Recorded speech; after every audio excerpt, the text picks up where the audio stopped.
al irrumpir en el hospital con la huérfana en brazos. El hombre del traje caro gritó. Todo el personal médico. Aquí. Es cuestión de minutos.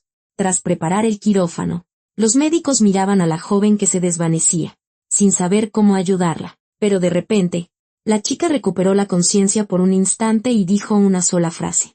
Antonio Hernández era un hombre de 32 años que siempre se había esforzado por acumular la mayor cantidad de bienes posible. En su juventud, cuando era deportista, demostró que estaba dispuesto a pasar por encima de quien fuera con tal de alcanzar el éxito. Y entonces ocurrió algo que hasta el día de hoy atormentaba su alma. 4 de la mañana. Los números del reloj digital brillaban con una tenue luz roja en la oscuridad del dormitorio. Antonio se incorporó de un salto en la cama.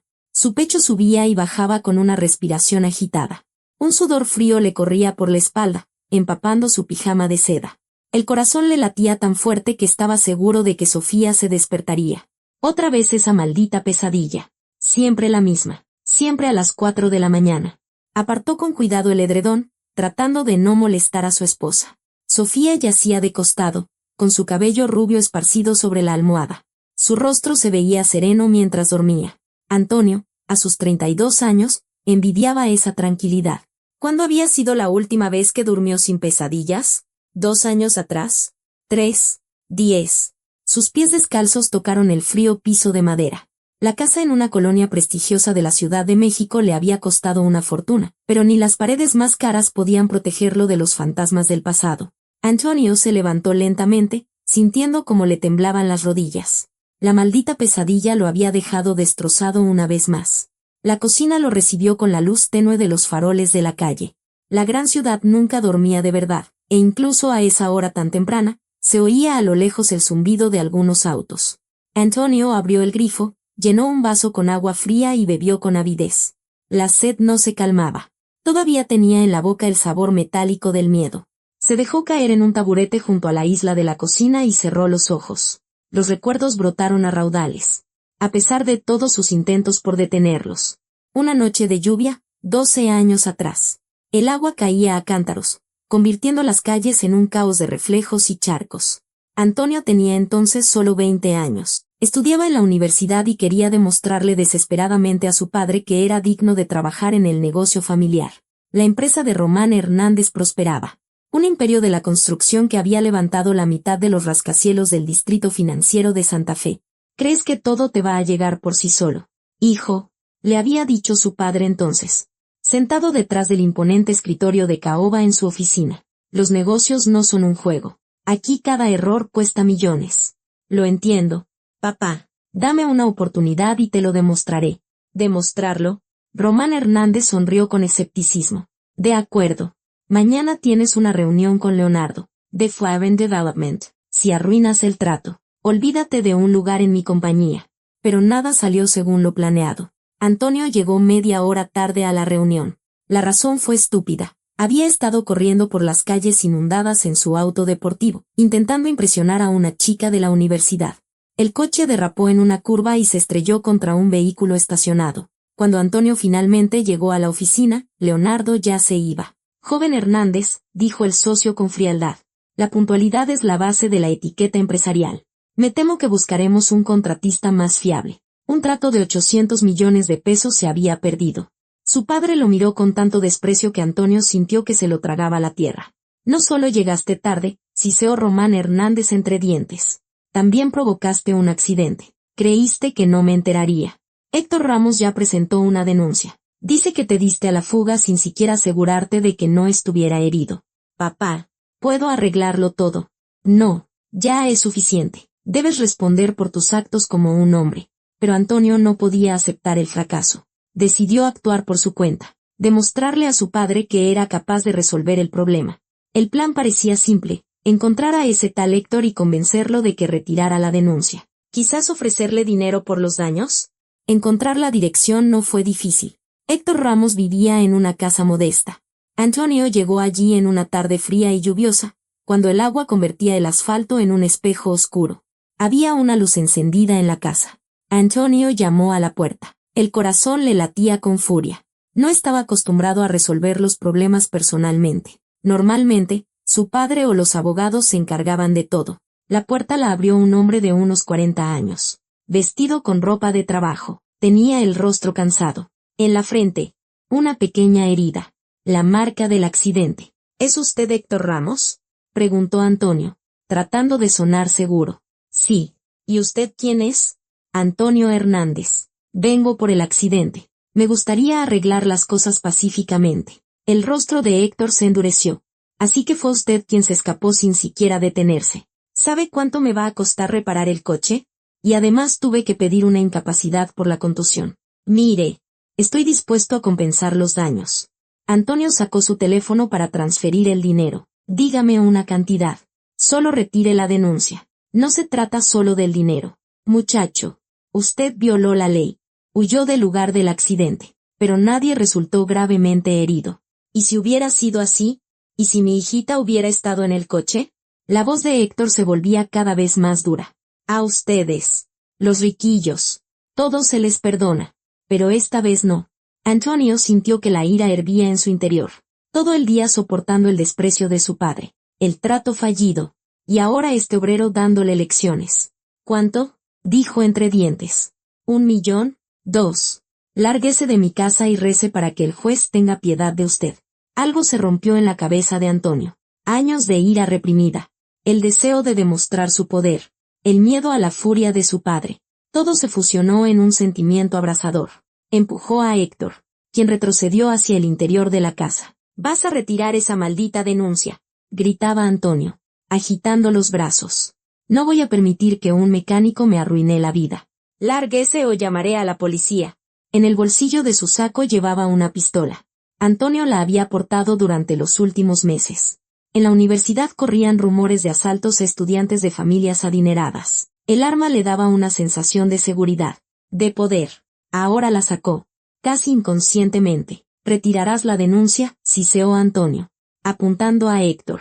«¿Estás loco?», palideció el hombre. «Guarda eso. No estoy bromeando. Tengo mucho que perder». Está bien, la retiraré mañana mismo. Solo baja la pistola». Pero ya era demasiado tarde. La adrenalina, el miedo, la ira, todo eso convirtió a Antonio, de 20 años, en un demente. Los disparos retumbaron uno tras otro. 3 o 4. Héctor cayó. Sus ojos se quedaron vidriosos. Antonio se quedó de pie, respirando con dificultad. El humo de los disparos le irritaba los ojos. Solo entonces comprendió lo que había hecho. Le zumbaban los oídos. Le temblaban las manos. Ya se estaba dando la vuelta para salir cuando la vio. Una niña pequeña, de unos 5 años. Estaba sentada en un rincón de la sala, hecha un ovillo. Sus enormes ojos lo miraban con tal horror que Antonio sintió que el suelo se abría bajo sus pies. Lo había visto todo. Era una testigo. Antonio se llevó lentamente el dedo índice a los labios. La niña no se movió, no lloró, solo miraba. Esa mirada se le grabó en la memoria para siempre. Salió corriendo de la casa y huyó a toda velocidad, sin siquiera recordar cómo llegó a su hogar. Su padre lo arregló todo. Una suma considerable para el agente del Ministerio Público, para el juez, para los testigos. El caso se cerró por falta de pruebas. Pero los ojos de aquella niña. Cariño. ¿Otra vez esa pesadilla? La voz de Sofía devolvió a Antonio al presente. Su esposa estaba en la puerta de la cocina, con una bata de seda sobre los hombros. Tenía el cabello revuelto, pero incluso así se veía hermosa. Sí, respondió él con voz ronca. No entiendo cuánto tiempo va a seguir esto. Sofía se acercó y le puso las manos en los hombros.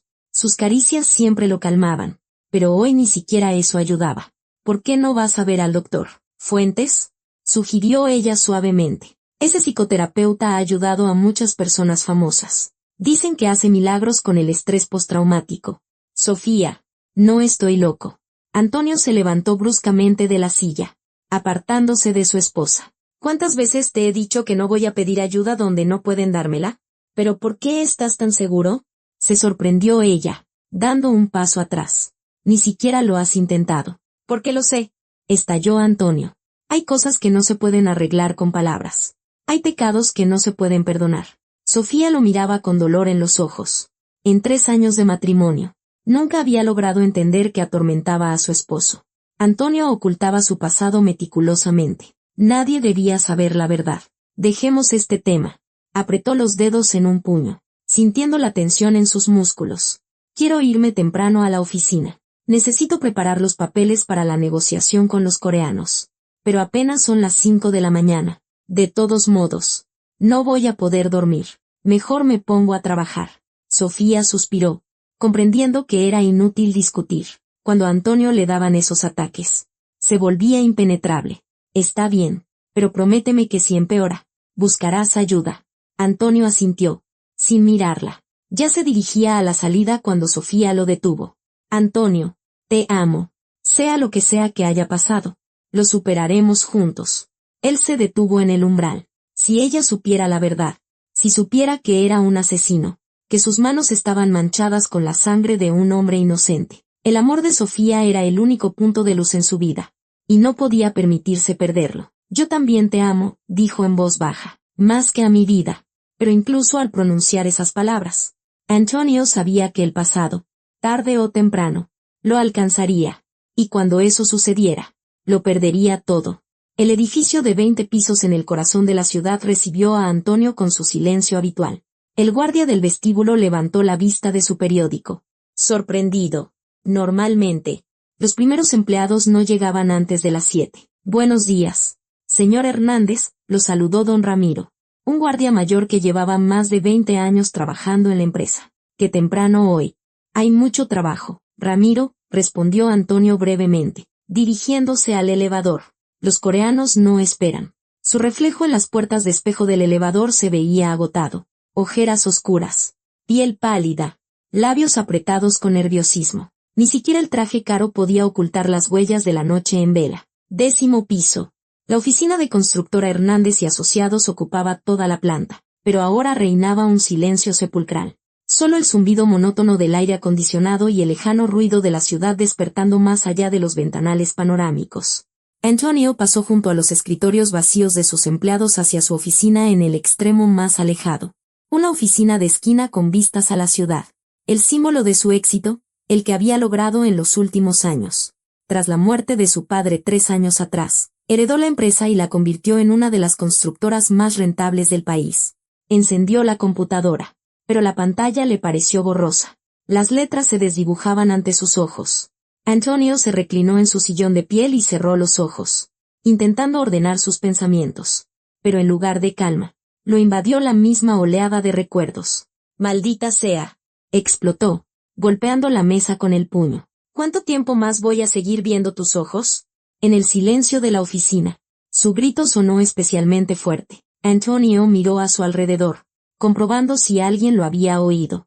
Pero el pasillo permanecía vacío. La mirada de aquella niña no lo abandonaba ni un minuto. Ojos enormes y oscuros, llenos de terror e incomprensión. A veces le parecía verla en todas partes, en la multitud de la calle, en una fila, en un café, en los reflejos de los escaparates. Cada vez, el corazón le daba un vuelco, y entonces comprendía que solo era un juego de su mente atormentada. «No, no lograrás volverme loco», susurró al vacío de la oficina. Antonio se tomó la cabeza entre las manos, intentando borrar de su memoria aquella noche lluviosa. Pero cuanto más se esforzaba por olvidar, más vívidos se volvían los recuerdos. El olor a pólvora, el sonido de un cuerpo cayendo y esos ojos. Siempre esos ojos. Unas horas más tarde, el teléfono sobre el escritorio sonó, sacándolo de sus tortuosos pensamientos. Hernández, respondió, esforzándose por darle a su voz un tono profesional. «Antonio, soy Daniel». La voz del socio principal de la empresa sonaba preocupada. «¿Ya estás en la oficina? Creí que la reunión con los coreanos era hasta las 11. Decidí prepararme con antelación. Este trato es demasiado importante como para dejar algo al azar». «De acuerdo. Oye, tengo los últimos datos sobre su situación financiera. ¿Puedes pasar por mi oficina 5 minutos? Ahora voy». Antonio se ajustó la corbata y se dirigió a la oficina de su socio. El trabajo era lo único que aún podía distraerlo de sus pensamientos obsesivos. En los números y los contratos no había lugar para los fantasmas del pasado. Daniel Serrano era 20 años mayor que Antonio y había trabajado con su padre desde la fundación de la empresa. Un hombre de pelo cano y penetrantes ojos grises. Era el único que conocía a Antonio desde niño. «No te ves bien», observó Daniel cuando Antonio entró en su oficina. «¿Otra vez el insomnio?» «No dormí bien», respondió Antonio evasivamente. ¿Qué tenemos sobre los coreanos? Daniel le entregó una carpeta con documentos. Su empresa, Samsung Development, busca un contratista para construir un complejo residencial. El presupuesto es de 500 millones de pesos. La competencia es dura. Balfour Beatty, Skanska. Todos los grandes jugadores están en esto. Antonio hojeó los documentos, intentando concentrarse en las cifras. ¿Qué ventajas tenemos? Experiencia en esta zona. La reputación que tu padre construyó durante años. Además, nuestro precio es un 5% más bajo que el del competidor más cercano. Eso podría no ser suficiente. Los coreanos son meticulosos. No solo miran el dinero. Por eso es importante dar la impresión correcta. Daniel miró fijamente a Antonio. ¿Estás seguro de que puedes manejarlo? Podemos posponer la reunión. Todo estará bien, respondió Antonio bruscamente. No voy a fallar. Las siguientes 2 horas las pasó estudiando cada detalle del proyecto, especificaciones técnicas, plazos, presupuesto, riesgos. Todo eso ayudaba a acallar el caos interno. Poco a poco, los empleados comenzaron a llegar a la oficina. Buenos días. Señor Hernández, lo saludó su secretaria. Isabel, una mujer elegante de mediana edad. Un café expreso doble, pidió Antonio. Y contacte al traductor. Quiero asegurarme de que llegue a tiempo. Ya lo contacté. Tadeo Mendoza estará aquí a las 10:30. A las 10:30, la delegación coreana llegó a la oficina. 5 hombres con idénticos trajes azul oscuro, encabezados por el señor Park, director general de la filial de Samsung Development en la ciudad. Bienvenidos a Hernández y Asociados. Antonio estrechó la mano de cada uno de los invitados, tratando de parecer seguro. Espero que hayan llegado sin problemas. Gracias por su hospitalidad, respondió el señor Park a través del traductor. Estamos encantados de tener la oportunidad de discutir una colaboración. La sala de juntas estaba impecablemente preparada.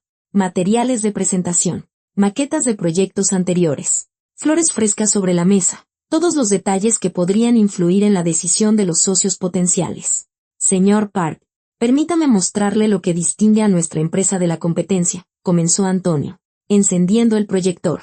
En la pantalla aparecieron fotografías de obras terminadas, centros comerciales, complejos residenciales, edificios de oficinas.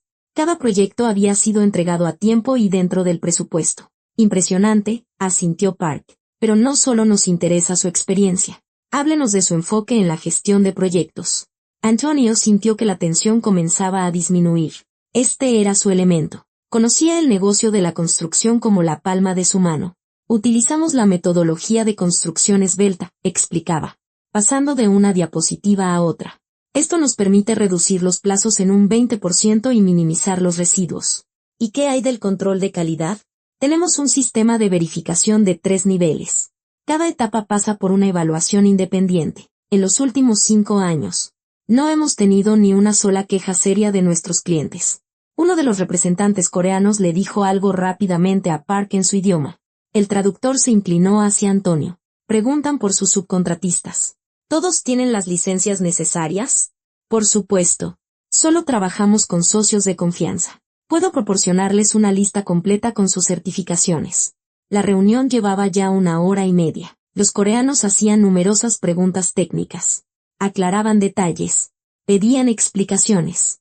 Antonio sentía cómo se ganaba su confianza poco a poco. Una última pregunta, dijo Park. ¿Cómo proceden si surgen problemas imprevistos? Circunstancias de fuerza mayor. Antonio se quedó pensativo un momento. Problemas imprevistos. Si los coreanos supieran qué problemas lo acosaban cada noche. Cualquier proyecto grande conlleva riesgos, respondió.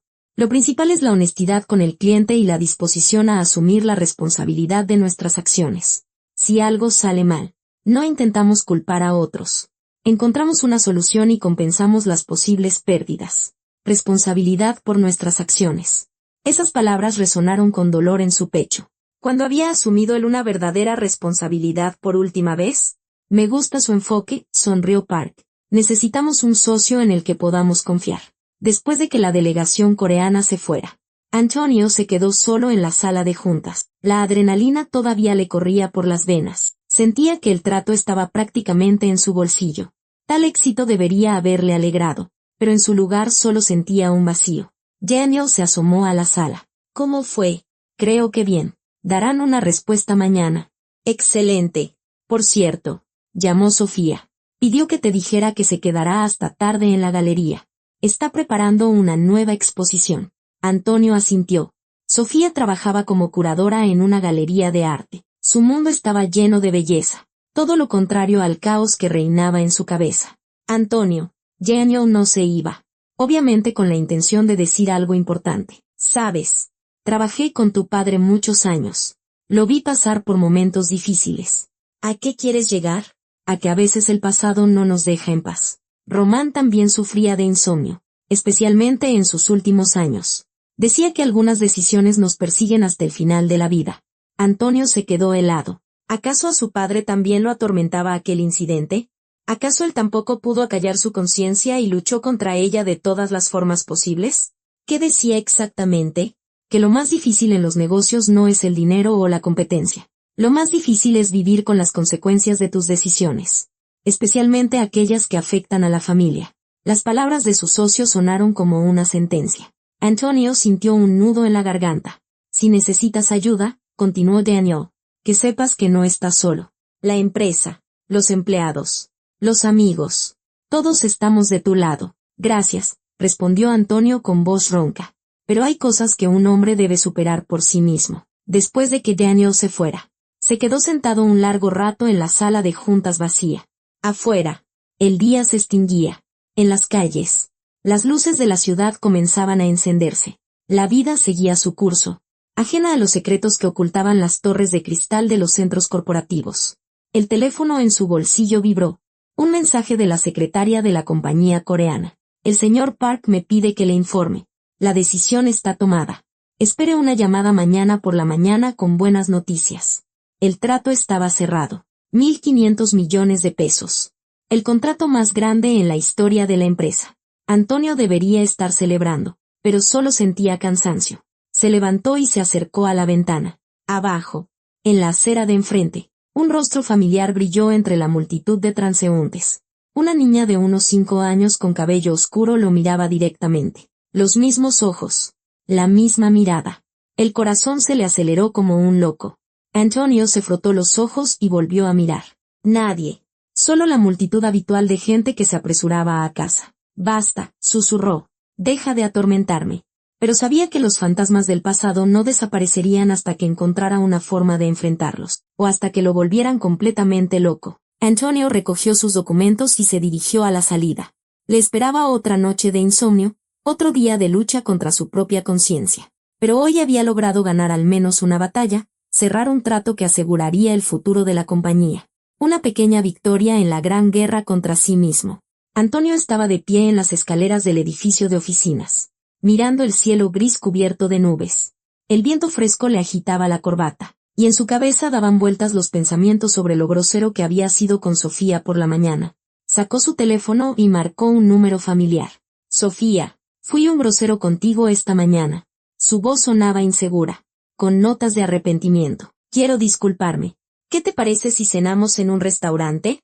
Al otro lado de la línea se oyó un suave suspiro. Antonio, está bien. Ambos estábamos tensos.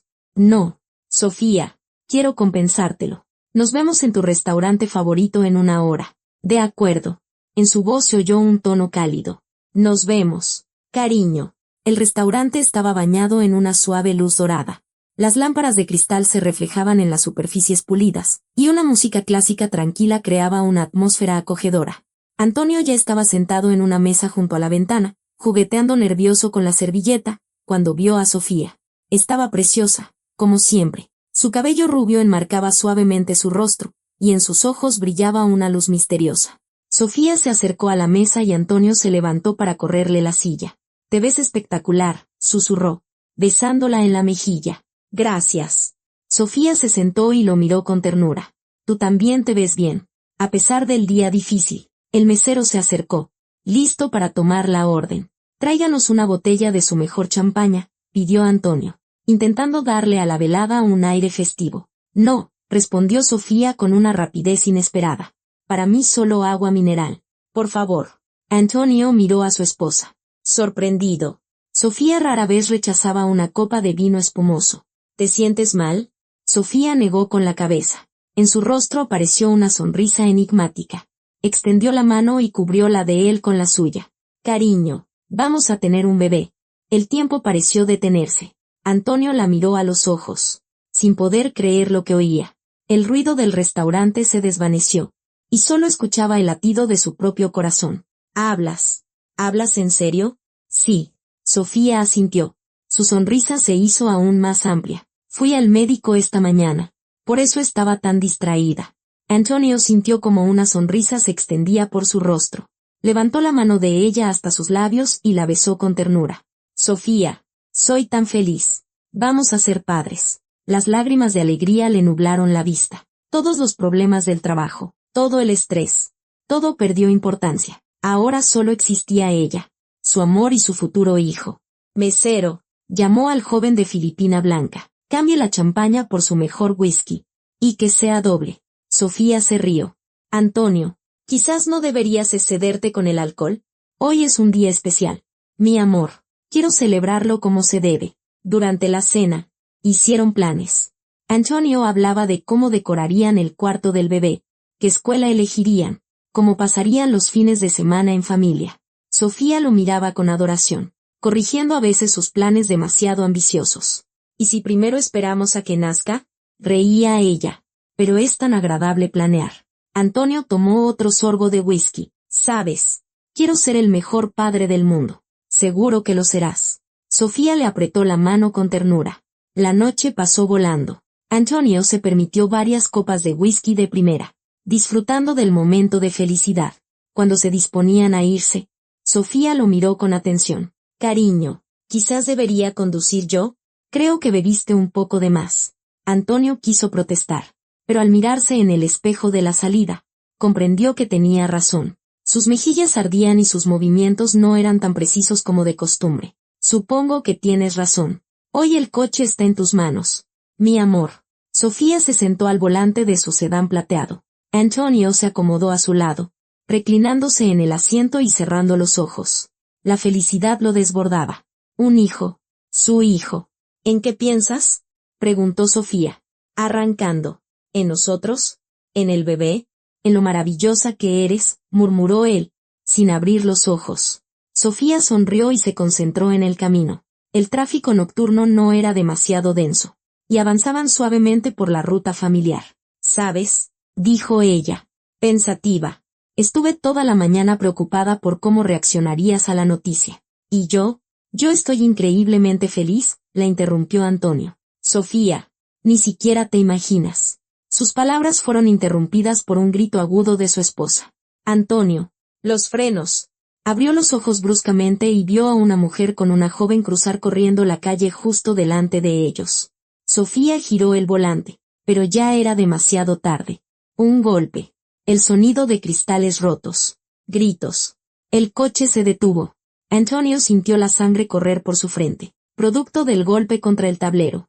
Sofía estaba sentada al volante, aferrada a él con los nudillos blancos, sollozando en voz baja. Dios mío, ¿qué hago? Gritaba en pánico. Antonio, ¿qué hago?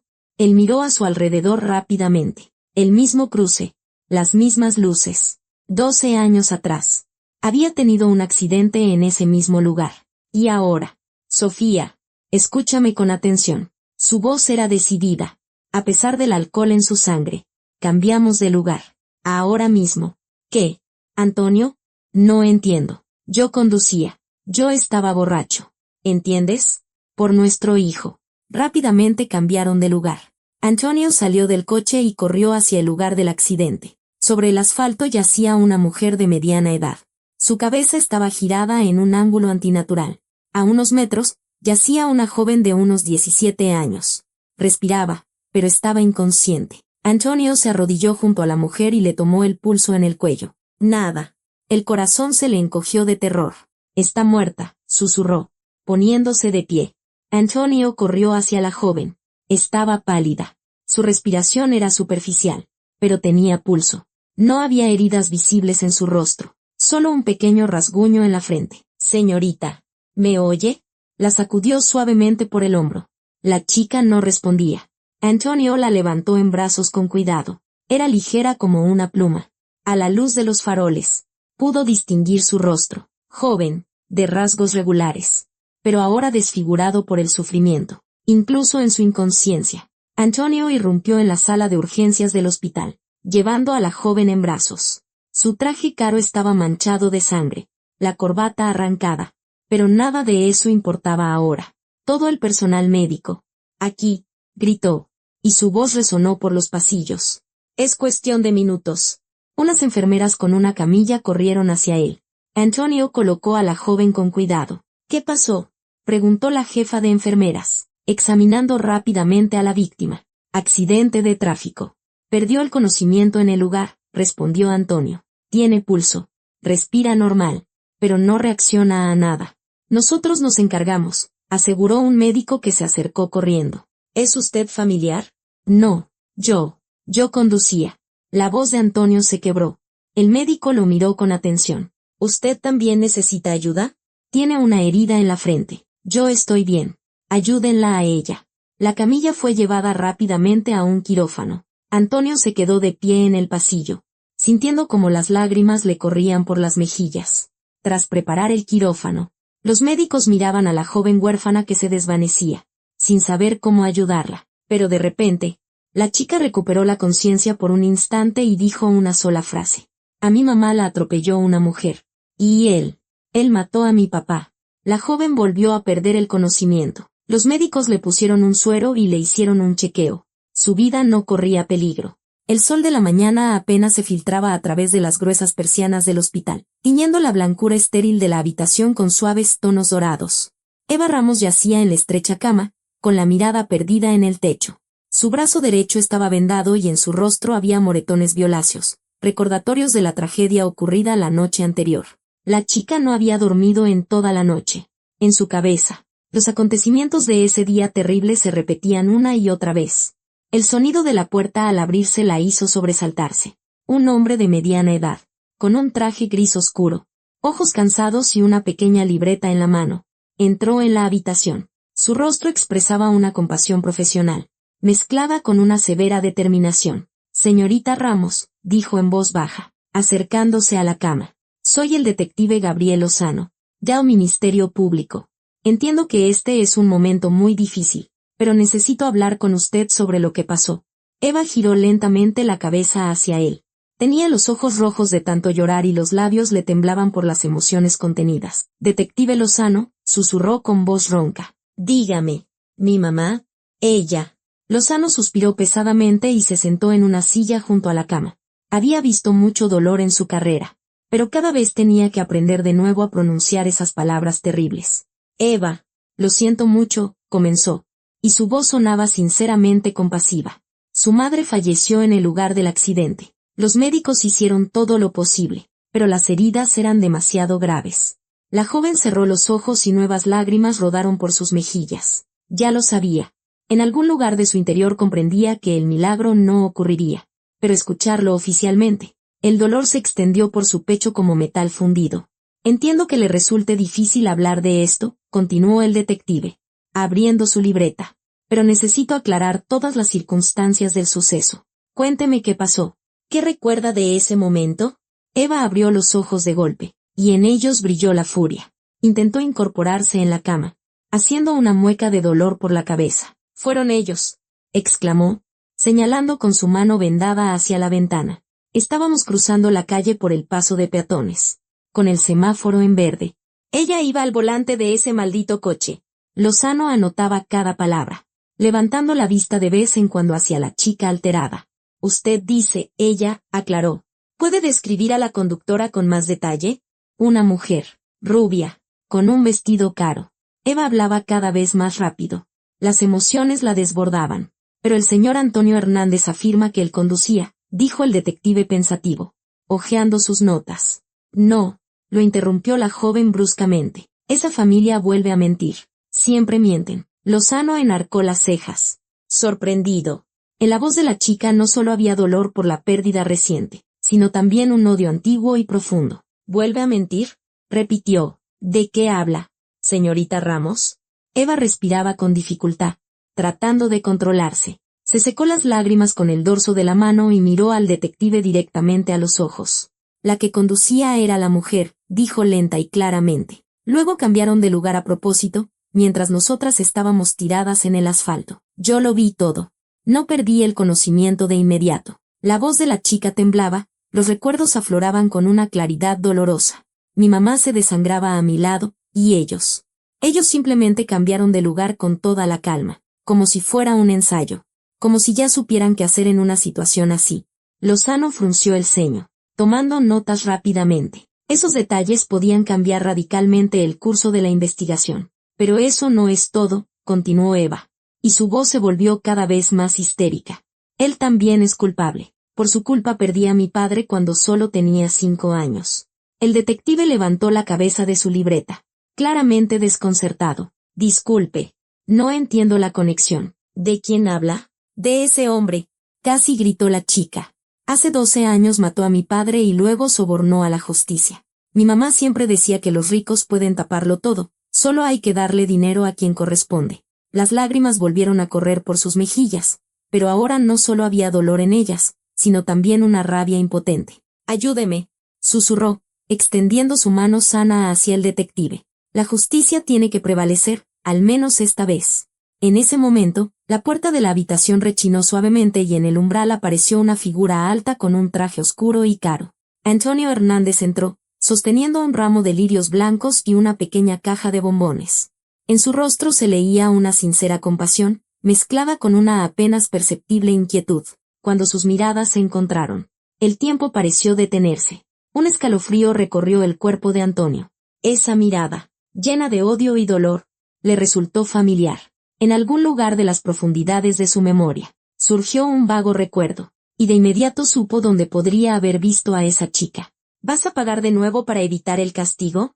Siseó Eva entre dientes. Su voz estaba cargada de veneno. Antonio parpadeó, confundido. Las flores se le cayeron de las manos y golpearon el suelo con un ruido sordo. ¿Yo? ¿Qué? Balbuceó, fingiendo no entender de qué hablaba. Disculpe, yo no. Dio un paso atrás, sintiendo instintivamente la hostilidad que emanaba de la chica. No finjas, gritó Eva, intentando levantarse de la cama. No te atrevas a actuar como si no entendieras de lo que hablo. Lozano se levantó, listo para intervenir si era necesario. Observaba con interés la reacción de Hernández, anotando cada detalle de su comportamiento. Te reconocí, desgraciado, gritaba Eva, fuera de sí, señalando la mano izquierda de Antonio. Por el tatuaje en tu brazo. Tú mataste a mi padre hace 12 años. Antonio se cubrió instintivamente la muñeca izquierda con la mano derecha, donde bajo el puño de la camisa se ocultaba un pequeño tatuaje de un nudo celta. Palideció. Los recuerdos comenzaron a aflorar con más claridad. La niña, susurró, y en su voz aparecieron notas de reconocimiento que intentó ocultar. No te entiendo. Fui yo quien te salvó ayer. ¿Cómo te atreves? Chilló Eva. Yo vi cómo mataste a papá y te fuiste. Y luego la policía dijo que no había pruebas, que el caso estaba cerrado. 2 enfermeras entraron corriendo a la habitación, atraídas por los gritos. Una de ellas se acercó rápidamente a la mesita de noche y comenzó a preparar una jeringa con un sedante. Señorita Ramos, por favor, cálmese, dijo con insistencia la enfermera mayor. Una mujer de unos 50 años con ojos amables. Necesita descansar. No. Gritaba la joven desesperadamente, luchando contra las enfermeras. No dejen que se vaya. Es un asesino. Destruyó a mi familia.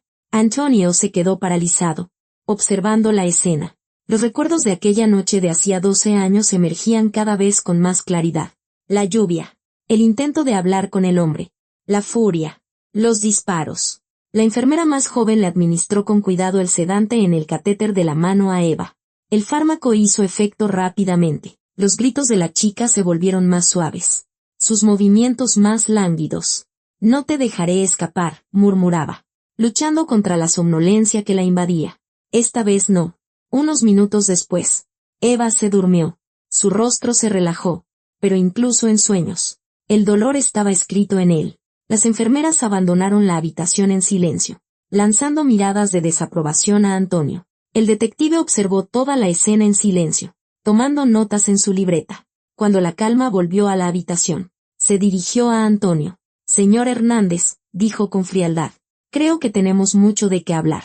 Antonio se pasó la mano por la cara.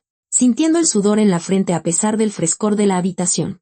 Entiendo que todo esto parece sospechoso, comenzó, tratando de hablar con calma. Pero debe entender, la chica ha sufrido un trauma. No está en sus cabales. Señor Hernández, lo interrumpió Lozano. ¿Podría subirse la manga de su brazo izquierdo? Un tenso silencio se apoderó de la habitación. Antonio, lentamente, como en cámara lenta, se arremangó la camisa, dejando al descubierto la muñeca con el tatuaje. El nudo celta estaba hecho en tonos negros, envolviendo elegantemente la muñeca. Interesante tatuaje, observó el detective. ¿Hace mucho que se lo hizo? Hace unos 15 años, respondió Antonio en voz baja. Después de la universidad. Lozano asintió, anotando la respuesta. Señor Hernández, quiero que sepa que voy a llegar al fondo de la verdad en este caso. Su voz sonaba dura y decidida. Y créame, por mi experiencia, ningún dinero podrá cambiar los hechos. En las palabras del detective se percibía un mal disimulado desprecio por la gente rica. Acostumbraba a resolver sus problemas con una chequera. Entiendo su postura, dijo Antonio, tratando de mantener la dignidad. Pero vine aquí solo por compasión. Mi esposa conducía cuando ocurrió el accidente, y ambos nos sentimos terriblemente mal. ¿Su esposa? Preguntó Lozano rápidamente. Pero en el informe consta que usted conducía. Antonio se calló, dándose cuenta de que había dicho demasiado. Sentía como el detective estudiaba cada una de sus palabras, cada una de sus reacciones. Quise decir, empezó a decir, pero Lozano levantó una mano, deteniéndolo. Señor Hernández. Creo que deberíamos continuar esta conversación en un entorno más oficial. En la delegación, salieron de la habitación y Lozano echó un último vistazo a la chica dormida. En el pasillo del hospital reinaba el ajetreo habitual. Enfermeras que se apresuraban, visitantes que llevaban flores y frutas. Detective Lozano, se dirigió a Antonio cuando se alejaron a una distancia segura. Quiero que entienda que hace 12 años ocurrió una tragedia, pero el caso se cerró por falta de pruebas. Así fue, convino Lozano, pero ahora tenemos una testigo. Antonio sintió un escalofrío recorrerle la espalda. Comprendió que se había metido en una situación muy seria de la que no sería fácil salir. Contactaré a mi abogado, dijo. Una sabia decisión, asintió el detective. Pero recuerde, señor Hernández, la verdad tarde o temprano sale a la luz. Siempre. Cuando los pasos en el pasillo se apagaron, Eva abrió ligeramente los ojos. El sedante no había hecho efecto del todo, quizás por la adrenalina que aún corría por sus venas. Había oído fragmentos de la conversación fuera de la puerta y entendió lo más importante. El detective Lozano le había creído. La chica miró los lirios blancos caídos en el suelo, las flores que le había llevado el asesino de su padre. En otro momento, ese gesto podría haberse considerado noble, pero Eva solo veía hipocresía en él. Mamá, se dirigió mentalmente a su madre fallecida. Te prometo que esta vez todo será diferente. Se hará justicia. Fuera de la ventana del hospital comenzaba un nuevo día, pero para Eva Ramos, marcaba el inicio de una larga lucha por la verdad. No sabía lo que le esperaba, pero estaba dispuesta a llegar hasta el final. El detective cerró la gruesa carpeta con los materiales del caso y se reclinó en su silla. Por la ventana de su oficina caían lentamente las primeras hojas secas, recordando que ya habían pasado 6 meses desde aquel trágico día en el cruce. 6 meses de trabajo minucioso, noches en vela y batallas contra los influyentes abogados de la familia Hernández. Sobre su escritorio había pilas de documentos, declaraciones de testigos, informes periciales y fotografías del lugar del accidente. Cada papel había sido obtenido con enorme dificultad. La influencia de la familia Hernández se sentía en cada etapa de la investigación. Los testigos cambiaban repentinamente sus declaraciones. Los documentos desaparecían misteriosamente de los archivos y algunos peritos se negaban a cooperar. Gabriel, le dijo un colega, asomándose a la oficina. ¿Listo para el juicio de mañana? Lozano asintió, frotándose los ojos cansados. Más listo que nunca. Sofía Hernández no escapará de la justicia. Recordó cómo había encontrado en los archivos el caso de hacía 12 años. La delgada carpeta con la etiqueta, caso cerrado por falta de pruebas, contenía sorprendentemente poca información para un caso de asesinato. Demasiado poca. Esa fue la primera señal de alarma que lo impulsó a investigar más a fondo. Las declaraciones de los testigos de aquel antiguo incidente eran contradictorias, pero un detalle se repetía en varios informes. El hombre tenía un tatuaje distintivo en la muñeca izquierda.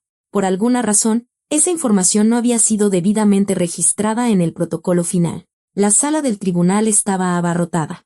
Los periodistas ocupaban todos los asientos en la galería de prensa. Los flashes de las cámaras cegaban. El caso de Sofía Hernández se había convertido en una sensación. Una mujer joven y hermosa de una familia influyente, acusada de un accidente mortal y de intentar ocultar el crimen. Sofía estaba sentada en el banquillo de los acusados, vestida con un modesto traje gris. Su vientre de embarazada ya era notablemente redondo. Estaba en su 7º mes. A su lado, su costoso abogado, el licenciado Medina, se movía inquieto, susurrándole algo al oído de vez en cuando. Eva Ramos ocupó un lugar en la primera fila. En esos meses, la joven había adelgazado mucho. Su rostro estaba demacrado por el dolor y la constante tensión nerviosa, pero sus ojos ardían con determinación. Había esperado este día durante demasiado tiempo. Todos de pie. Entra la jueza, anunció el ujier. La jueza Margarita Calderón, una mujer de unos 60 años con un rostro severo y ojos penetrantes. Ocupó su lugar. Era conocida por su rectitud e incorruptibilidad. Se abre la sesión para el caso contra Sofía Hernández por el delito de homicidio culposo, falsedad de declaraciones y obstrucción a la justicia, declaró solemnemente la jueza. El fiscal Lázaro, un hombre de mediana edad con una mirada decidida, se levantó para presentar la acusación. Su señoría, miembros del jurado, comenzó, recorriendo la sala con la vista. Mi tarea es demostrar que la acusada, Sofía Hernández, cometió un grave delito y luego intentó eludir su responsabilidad mediante el engaño. Se acercó a una pizarra con fotografías del lugar del accidente. El 23 de marzo de este año, Sofía Hernández conducía un vehículo en estado de sobriedad. Se pasó un semáforo en rojo y atropelló a 2 peatones, María Ramos y su hija Eva. En la sala se oyeron sollozos contenidos. Eva apretaba las manos en puños, tratando de controlar sus emociones. María Ramos falleció en el lugar del accidente, continuó el fiscal. ¿Y qué hizo la acusada? En lugar de llamar a una ambulancia y permanecer en el lugar, cambió de puesto con su esposo, intentando culparlo a él. El licenciado Medina se levantó de un salto. Objeción. Su señoría. Eso es solo una suposición de la fiscalía. Se deniega, respondió con calma la jueza Calderón. Continúe. Fiscal Lázaro. El fiscal asintió y se dirigió al jurado. La única testigo de este cambio fue Eva Ramos, quien, a pesar de sus heridas, mantuvo la lucidez y vio cómo los esposos Hernández cambiaban de lugar. A lo largo del día, la fiscalía presentó pruebas contundentes. El detective Lozano dio un testimonio detallado sobre el curso de la investigación. Los peritos presentaron los análisis de sangre de Sofía y las conclusiones sobre la naturaleza de los daños al vehículo.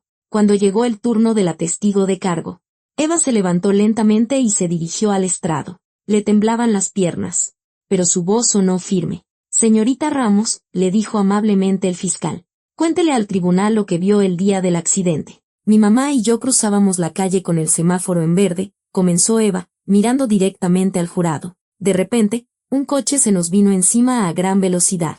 Al volante iba ella.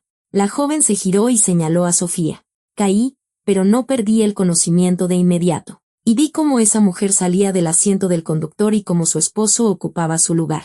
Pensaron que todos los testigos estaban inconscientes. Señorita Ramos, intervino el abogado defensor durante el contrainterrogatorio. Usted sufrió un trauma grave. Es posible que su memoria le esté fallando. Eva se volvió bruscamente hacia él. Un fuego se encendió en sus ojos. Licenciado Medina, recuerdo cada segundo de ese día. Recuerdo cómo mi madre se desangraba a mi lado mientras su defendida se cambiaba tranquilamente al asiento del copiloto. En la sala se hizo el silencio. Incluso los periodistas dejaron de escribir en sus libretas.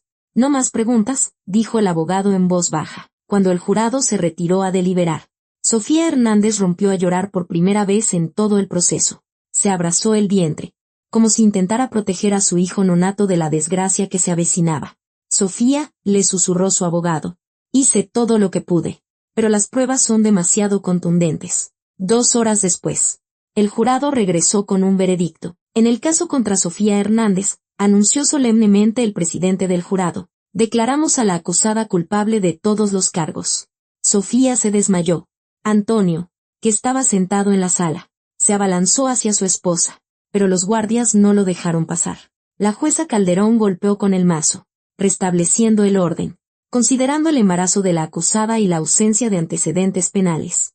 Sentenció a Sofía Hernández a 5 años de prisión. con suspensión condicional durante el periodo de gestación y posterior cumplimiento de la pena. Mientras los abogados de Sofía apelaban, Lozano continuaba trabajando en el segundo caso. El de hacía 12 años resultó ser más complejo. Muchos testigos habían muerto o se habían mudado, y las pruebas físicas se habían perdido. Sin embargo, Lozano era un investigador experimentado. Encontró a una anciana, doña Inés Navarro, que aquella noche fatídica paseaba a su perro cerca del lugar de los hechos. Di mi declaración a la policía en ese entonces, contaba en la oficina del detective, retorciendo nerviosamente el asa de su bolso. Pero luego vino un hombre de traje a mi casa. Dijo que me había equivocado, que no había visto nada. Doña Inés, dijo Lozano con suavidad, es muy importante que cuente la verdad. ¿Qué vio esa noche?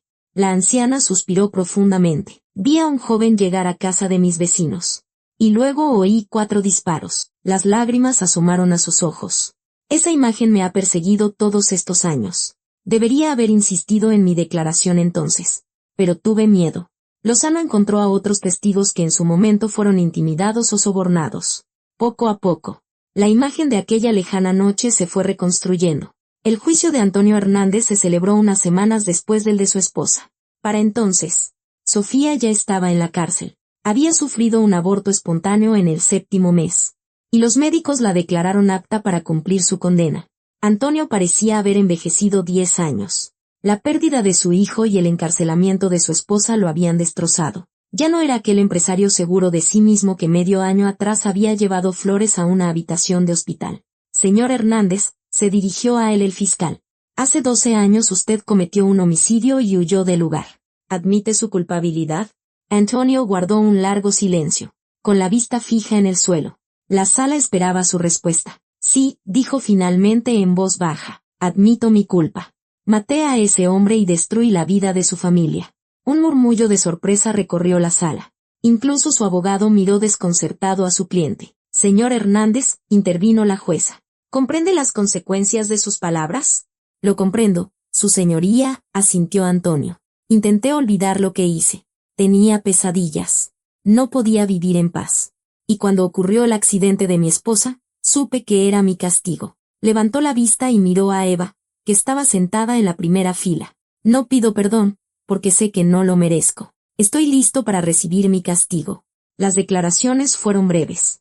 La fiscalía presentó los testimonios recuperados. El abogado defensor pidió clemencia, dada la confesión sincera. El jurado deliberó poco tiempo. El veredicto fue unánime, culpable de todos los cargos. Antonio Hernández, anunció la jueza, por la comisión del delito de homicidio y obstrucción a la justicia. Lo sentenció a 10 años de prisión. Cuando sacaban a Antonio de la sala esposado, Eva se levantó de su asiento. Los guardias intentaron detenerla, pero ella se dirigió decididamente hacia el reo. Eva, no vale la pena, intentó detenerla Lozano, pero la joven ya se había acercado a Antonio. Estaban uno frente al otro. Él, esposado y con uniforme de recluso. Ella, con un vestido negro que llevaba ya 6 meses, sin quitarse el luto. Me alegro de que se haya hecho justicia, dijo ella, mirándolo directamente a los ojos. Deseo que te pudras en la cárcel. Su voz temblaba por las emociones que la desbordaban. Me arruinaste la vida, primero matando a mi padre y luego arrebatándome también a mi madre. Te odio con cada célula de mi ser. Antonio no apartó la vista. En sus ojos no había ira ni resentimiento, solo cansancio y resignación. Lo sé, respondió en voz baja, y merezco tu odio, más que nadie. Vamos, lo empujó bruscamente un guardia. Cuando las puertas metálicas de la sala se cerraron tras el convoy, Eva sintió de repente un extraño vacío. Había vivido tanto tiempo con sed de venganza que ahora, cuando la justicia había prevalecido, no sabía qué hacer a continuación. El detective Lozano se acercó a ella. Eva, dijo con suavidad, el caso está cerrado. Ahora es el momento de empezar a vivir de nuevo. La joven asintió, pero en sus ojos no había alivio, solo un dolor que parecía que nunca desaparecería. En su celda, Antonio Hernández yacía en un catre estrecho, mirando al techo. Por primera vez en 12 años, no tuvo aquella terrible pesadilla. Su alma, ahora, estaba en paz. Había recibido el castigo por su crimen en toda su extensión. La verdad había triunfado, y eso le producía un extraño alivio. En algún lugar lejano, al otro lado de la ciudad, Eva Ramos estaba de pie junto a la tumba de su madre con un ramo de rosas blancas. Las mismas flores que le encantaban a María Ramos. Mamá, susurró. Cumplí mi promesa. Se hizo justicia. Pero, ¿por qué me duele tanto? El viento frío dispersó sus palabras, llevándoselas hacia el cielo gris. La verdad, efectivamente, había triunfado, pero el dolor de la pérdida se quedó con ella para siempre.